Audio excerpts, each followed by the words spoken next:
नमस्कार साथी मित्रों, एग्जाम साथी चैनल में आप सौનું हार्दिक स्वागत है। ધોરણ 12 વિદ્યાર્થીઓ ઘણા બધા 12મું પાસ કરી દીધું છે ને હવે પીટીસી કરવા વિશે વિચારી રહ્યા છે। તો આપણા વિડીયોમાં પીટીસી વિશે ક્યારે જાહેરાત આવવાની છે, કઈ રીતે ફોર્મ ભરાશે, કઈ રીતે મેરિટ યાદી બનશે, ક્યાં ક્યાં પ્રવેશ મળશે, કોને કોને મળશે, કેટલી ઉંમરની જરૂર પડે, કયા ડોક્યુમેન્ટની જરૂર પડે, તમામ વાતો આપણે વિડીયોમાં કરવા જઈ રહ્યા છે। તો આ જે વિડીયો છે અચૂક જોઈ લો। એક્ઝામ સાથી ચેનલ સબસ્ક્રાઈબ ન કરી હોય તો અચૂક કરી લો। તો આ વખતે જે પ્રવેશ છે કેન્દ્રીયકૃત પ્રવેશ આપવાની વિચારણા ચાલી રહી છે। તો પહેલી વાત કરી દઉં, જો પીટીસીનો જે પ્રવેશ છે એ જૂન મહિનાના પહેલા અઠવાડિયામાં ચાલુ થશે એવું લાગી રહ્યું છે, બરાબર।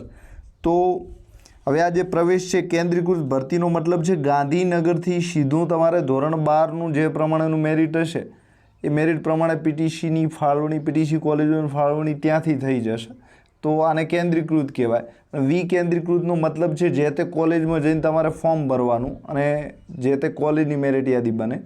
તો આ કોલેજ પ્રમાણે હતું એની જગ્યાએ ગાંધીનગરનું હવે થઈ જશે, આને કેન્દ્રીયકૃત કહેવાય છે, બરાબર। કેન્દ્રીયકૃતનો મતલબ છે એક જગ્યાએથી, બરાબર, અને વિકેન્દ્રીકૃતનો મતલબ છે અલગ અલગ જગ્યાએથી, એટલે કે જેટલી પીટીસી કોલેજ છે ત્યાં ફોર્મ ભરાય, બરાબર, આટલો ફરક છે।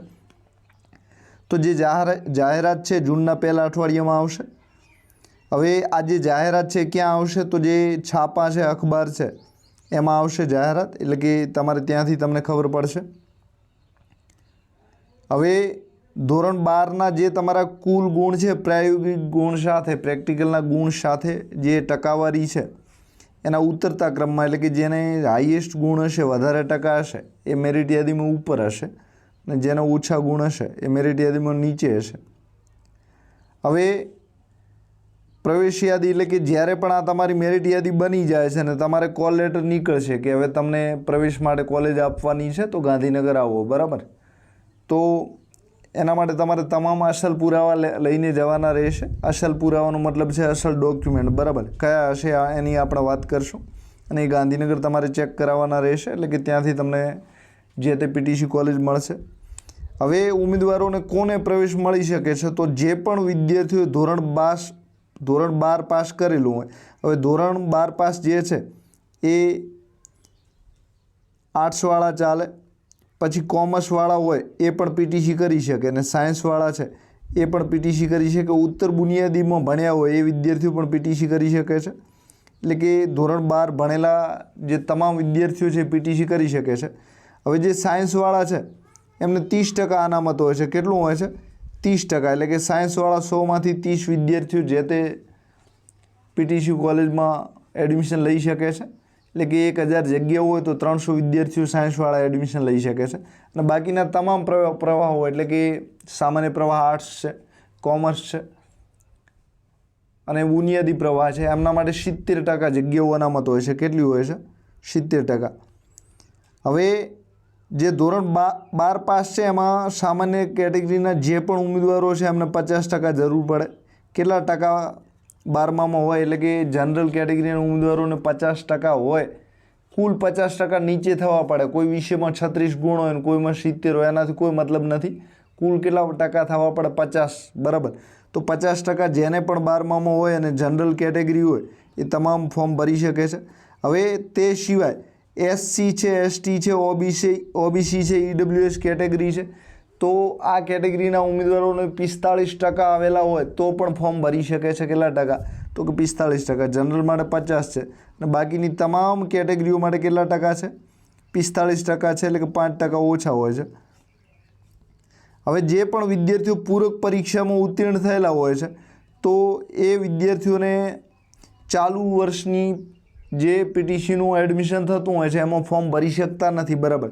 પણ આ વખતે જો પીટીસીનું એડમિશન લેટ થાય તો કદાચ પૂરક પરીક્ષાવાળા જે છે એમને ફોર્મ ભરવા આપે, પણ આમ આપણે જોઈએ તો પૂરક પરીક્ષાવાળાનું રિઝલ્ટ પણ લેટ આવે છે, એટલે કે આ વર્ષે ફોર્મ ભરી ના શકે પણ આવતા વર્ષે ફોર્મ ભરી શકે છે।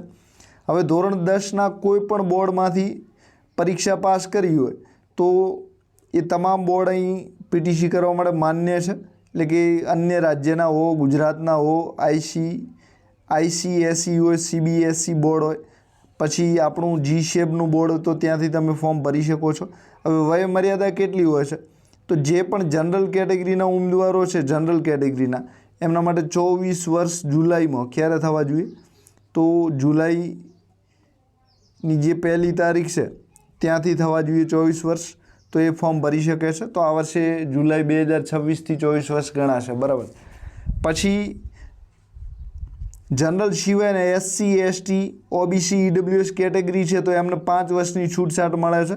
તો એનો મતલબ એ છે કે 24 + 5 29 વર્ષ સુધી. તો તમારા 29 વર્ષ સુધી તમે ફોર્મ ભરી શકો છો. જે વિધવા ઉમેદવારો એટલે કે પતિ જેમનો ગુજરી ગયો છે તો એ વિધવા ઉમેદવારો 33 વર્ષ સુધી ફોર્મ ભરી શકે છે. કેટલા વર્ષ સુધી? 33. તો આ રીતે 24, 29 અને 33 વર્ષની ઉંમર સુધી તમે પીટીસીમાં એડમિશન લઈ શકો છો. દાખલા તરીકે કોઈ ઉમેદવાર છે અને એને 30 વર્ષ છે તો એડમિશન લઈ શકે? તો કે ના, છેલ્લામાં છેલ્લા 29 વર્ષની કેટેગરીના લાભ સાથે 29 વર્ષ અને કેટેગરીનો કોઈ લાભ ન મળતો હોય, તમે જનરલમાં આવતા હો તો 24 વર્ષની ઉંમર સુધી તમે એડમિશન લઈ શકો છો. હવે પ્રવેશનું માધ્યમ એટલે કે પીટીસીમાં કયા માધ્યમમાં તમારે અંગ્રેજીમાં કરવું છે, ઉર્દૂમાં કરવું છે, મરાઠીમાં કરવું છે, ગુજરાતીમાં કરવું છે. તો ધોરણ 10 પાસ તમે જે પણ માધ્યમમાં થયા હો, ધોરણ 10 પાસ, દાખલા તરીકે ધોરણ 10 પાસના બધા પેપર અંગ્રેજીમાં લખ્યા છે તો તમે પીટીસી અંગ્રેજી મીડિયમમાં જ કરી શકશો. જેણે ધોરણ 10ના બધા પેપર ગુજરાતી ભાષામાં લખ્યા છે તો એ બધા ગુજરાતી મીડિયમમાં જ પીટીસી કરી શકે છે. તો આ રીતે તમે પીટીસી કરી શકો છો. પીટીસી કોલેજો ગુજરાતમાં લગભગ 200ની ઉપર છે અને ગુજરાતી, હિન્દી, અંગ્રેજી, ઉર્દૂ, મરાઠી આ બધા જ માધ્યમમાં તમે પીટીસી કરવા માંગતા હો તો કરી શકો છો. હવે પીટીસીના એડમિશન વખતે એટલે કે જે તે કોલેજમાં અનામત આધારે એડમિશન મળતું હોય છે, એટલે કે બધા જ જનરલ કેટેગરીના લઈ લે ઉમેદવાર, બાકીના ન મળે એવું નથી. તો SC કેટેગરીના જે પણ ઉમેદવારો પોતાનો જાતિનો દાખલો રજૂ કરે છે તો SC કેટેગરી માટે 7% અનામત છે. પછી ST કેટેગરી જે છે ST માટે 15% સીટો હોય છે, એટલે કે 100માંથી 15 STના ઉમેદવારો જ ભરવામાં આવે છે. હવે OBC કેટેગરી છે એમના માટે 27% છે અને હવે EWS કેટેગરી જે છે એમને 10% મળે છે. તો આટલા જે અનામત કેટેગરીના ઉમેદવારો છે એમને લાભ મળે છે. 4% જે અનામતનો લાભ છે એ દિવ્યાંગ એટલે કે દિવ્યાંગ જે ઉમેદવારો છે એમને લાભ મળતો હોય છે. તો આટલા ટકા અનામત છે ને બાકીના જે પણ ઉમેદવારો જનરલ કેટેગરીમાં આવે છે એમને એડમિશન મળતું હોય છે. તમારું સારું મેરિટ હોય તો તમે અનામતમાં લેવાની કોઈ જરૂર નથી. સારું મેરિટ હોય તમારું તો તમે અનામતમાં નહીં પણ બિન અનામતમાં પણ લઈ શકો છો. એટલે કે તમારી કેટેગરીમાં લેવું કોઈ ફરજિયાત નિયમ નથી અને તમારા જૂના લાભ જે હોય છે બધા જ ચાલુ રહે છે. હવે ફીનું માળખું છે તો આપણે એની વાત કરી લઈએ. તો ફીનું માળખું અત્યારે ગુજરાત હાઈકોર્ટે જે પ્રમાણે 2012નો ઠરાવ પ્રમાણે નક્કી કર્યું છે તો ફીનું માળખું જે છે એ NCTના નિયમ મુજબ એટલે કે national council four teacher education એના નિયમ પ્રમાણે ફીનું માળખું 20,000 રૂપિયા ફી હોય છે. કેટલી હોય છે પ્રાઇવેટ કોલેજોમાં? 20,000 રૂપિયા. કેટલી હોય છે? 20,000, બરાબર. આ પણ બંને સત્રની 1 વર્ષની ફી કેટલી હોય છે? 20,000 રૂપિયા, બરાબર. હવે વચ્ચે નિયમ ગુજરાતમાં હતો કે 35,000 ફી લેવી, પણ એ નિયમ આ હાઈકોર્ટના ચુકાદાથી રદ થયેલો છે. એટલે કે અત્યારે ફી કેટલી હોય છે? માત્ર 20,000 રૂપિયા. કેટલી હોય છે? 20,000 હોય છે 1 વર્ષની. પછી હોસ્ટેલની ફી છે, લાઇબ્રેરીની ફી છે અને અન્ય કોઈ ફી હોય છે એ અલગ રહે છે. તો તમારે ખર્ચ જે તમારો જમવાનો ખર્ચ છે એ તમારા ઉપર રહે છે.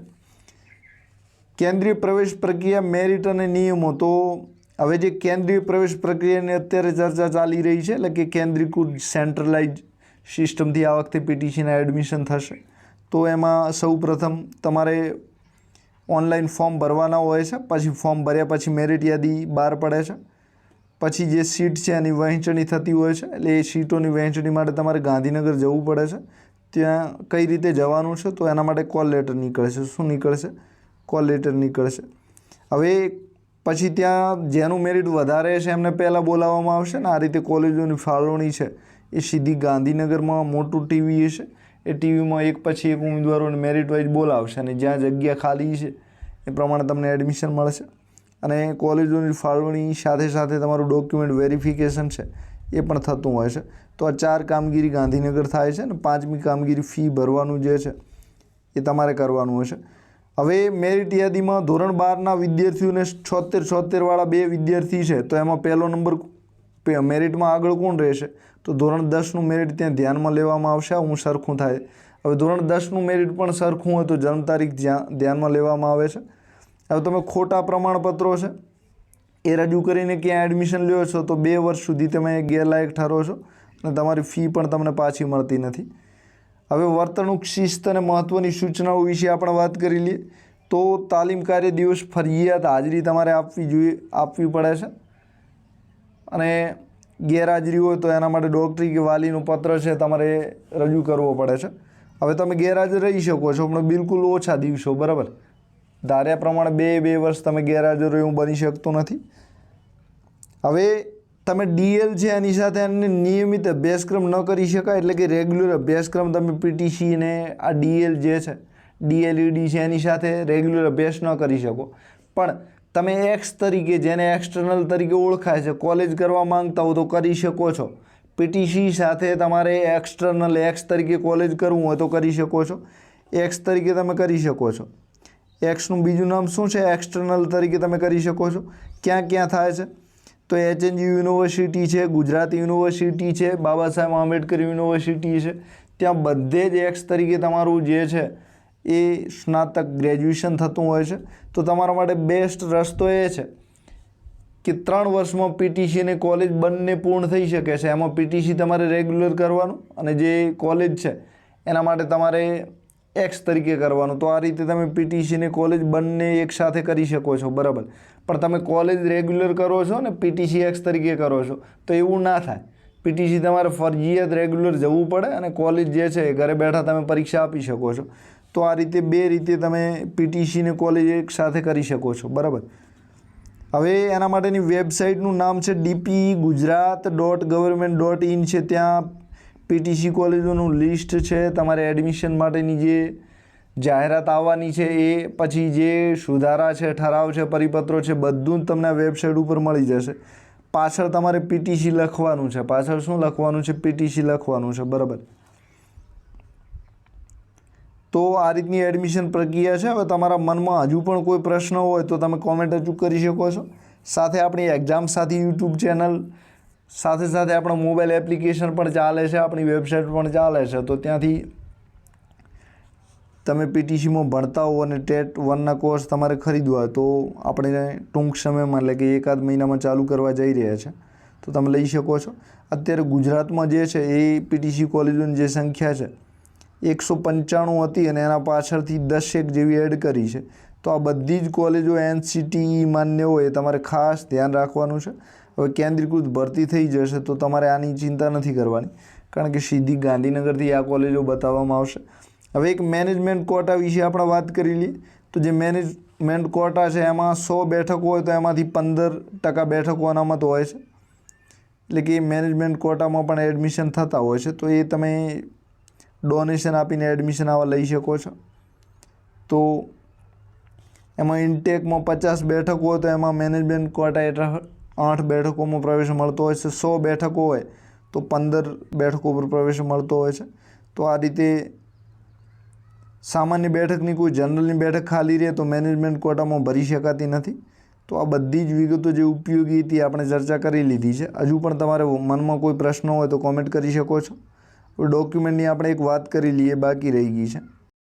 પત્રો બધા જ આપણે છે ટેલિગ્રામ ચેનલ મૂકી દઈશું. તમારે કોઈને વાંચવાની ઈચ્છા હોય તો અહીંથી તમે વાંચી શકો છો. બધા જ આપણે જે ઉપયોગી વિગતો હતી એ બધાની ચર્ચા કરી દીધી છે. સાથે જે પીટીસી કોલેજો હોય છે એ 3 પ્રકારની. એક ભાઈઓ માટે હોય ત્યાં ભાઈઓ જ એડમિશન લઈ શકે છે. બીજી બહેનો માટે હોય તો બહેનો જ ત્યાં એડમિશન લઈ શકે છે. અને ત્રીજી મિશ્ર હોય ત્યાં ભાઈઓ અને બહેનો 50-50% હોય. તો આ 3 પ્રકારની હોય છે અને આ રીતે ત્યાં ભણવાનું થતું હોય છે.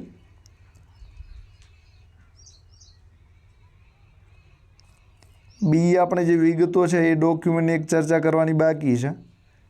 તો એમાં કયા કયા ડોક્યુમેન્ટ હોય એની આપણે ચર્ચા કરી લઈએ. તો તમારી જે વિગતો છે સંપૂર્ણ પૂર્ણ થઈ જાય તો ડોક્યુમેન્ટમાં શું શું જરૂર પડે? તો અસલ પ્રમાણપત્રો બધા માંગે છે. તો એક તો સ્કૂલ લિવિંગ સર્ટી નકલ, બરાબર, એટલે કે 12માનું એલસી, બરાબર. બીજું ધોરણ 10ની માર્કશીટ. કયા ધોરણની? 10માની માર્કશીટ. પછી ધોરણ 12ની માર્કશીટ. પછી જાતિ અંગેનું પ્રમાણપત્ર, મતલબ કે તમે SC છો, ST છો, OBC છો અને EWS કેટેગરી છો, તો આ બધાને જાતિના પ્રમાણપત્રની જરૂર પડે છે. તો તાલુકામાંથી નીકળતું હોય તો કઢાવી લેવાનું. અત્યારે એડવાન્સમાં કઢાવી લેજો, પછી દોડધામ ના કરવી પડે. પછી બક્ષી પંચના તમે ઉમેદવાર છો તો ક્રિમિલેર સર્ટી આવશે. EWS ઉમેદવારો છો તો EWSનું સર્ટિફિકેટ આવશે.